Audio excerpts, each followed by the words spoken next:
Masih belum dilantiknya komisioner baru Komisi Independen Pemilihan atau KIP Aceh Tengah untuk periode 2019-2024 menyebabkan semua persoalan dan tanggung jawab KIP Aceh Tengah diambil alih oleh Komisi Independen Pemilihan Provinsi Aceh. Pasca berakhirnya masa jabatan para komisioner lama terhitung 22 Februari lalu.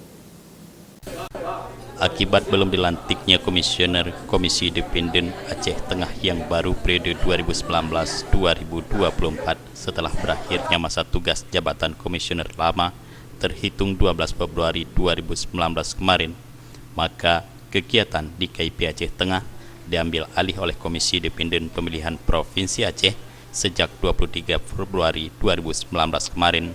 Proses pelantikan para komisioner KIP Aceh Tengah belum dapat dilakukan karena salah satu calon komisioner yang dinyatakan lulus oleh DPRK Aceh Tengah atas nama Hamidah diketahui telah menjabat sebagai komisioner selama 2 periode di 2 kabupaten yang berbeda, yaitu Kabupaten Benar Meriah dan Kabupaten Aceh Tengah.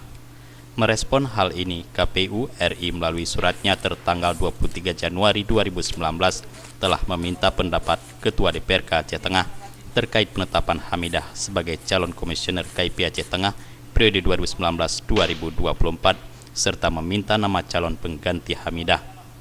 Pengambil alihan KIP oleh KIP Aceh dikatakan komisioner KIP untuk Korda Wilayah Tengah Tarmizi sesuai dengan perundang-undangan, di mana setiap daerah yang belum memiliki ataupun belum dilakukan pelantikan komisionernya maka diambil alih oleh KIP yang berada Aceh Tengah.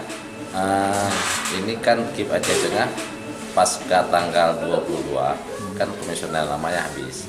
Jadi secara undang-undang nomor 7 KIP Aceh otomatis harus mengambil alih tingkat atasnya.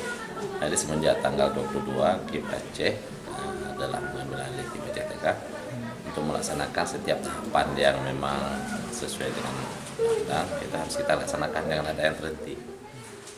Sebelumnya, Dewan Perwakilan Rakyat Kabupaten DPRK Aceh Tengah telah menetapkan 5 calon komisioner, Yunadi, Mukhlis, Ivan Astafan, Manurung, Hamidah, dan Marwansah, dan telah diajukan ke KPU RI.